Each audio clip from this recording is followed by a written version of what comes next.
Dende hai anos, a Confraría de Carril solicita unha ampliación da súa rula. O patrón maior mantivo unha reunión con representantes da Consellería do Mar para recuperar esta necesidade histórica para o Pósito.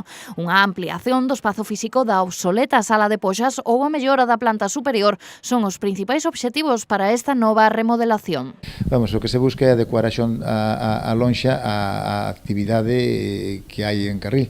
A lonxa de Carril ten 30 anos aproximadamente de vida, está máis que amortizada, pero tamén está moi desgastada. Cambiou a normativa e non solamente eso, sino cada vez se produce máis e mellor e hai que adaptarse ás circunstancias e a lonxa de Carril quedou obsoleta. Segundo a Villanueva, o Pósito non pode facerse cargo só de todas as necesidades que plantexa a instalación, xa que ademais precisa un arranxo importante no tellado. Pero ese proxecto supera os 100.000 euros. Nós estaríamos dispostos a afrontar esos gastos sempre cando depois se repercutan no cano e estas cousas, non? Pois para colaborar e axilizar esta xestión.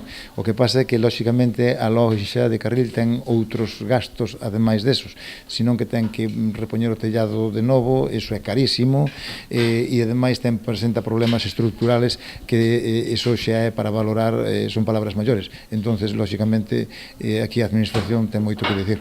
Tras saír con moi boas sensacións deste encontro entre o Pósito e Mar, o patrón maior de Carril sinala o seguinte. Non considero que nós nos teñamos que poñer á cola, senón todo o contrario, nós teñamos que estar na cabeza da cola. Entonces teñemos que estar aí pendentes. A mí non se me pasa, nin se me olvida, non se me pasa desapercibido que se fan inversións en outros portos, incluso deportivos, e que non son de carácter profesional como este e que non xeneran tanta riqueza ás arcas da nosa comunidade autónoma como a lonxa de Carril.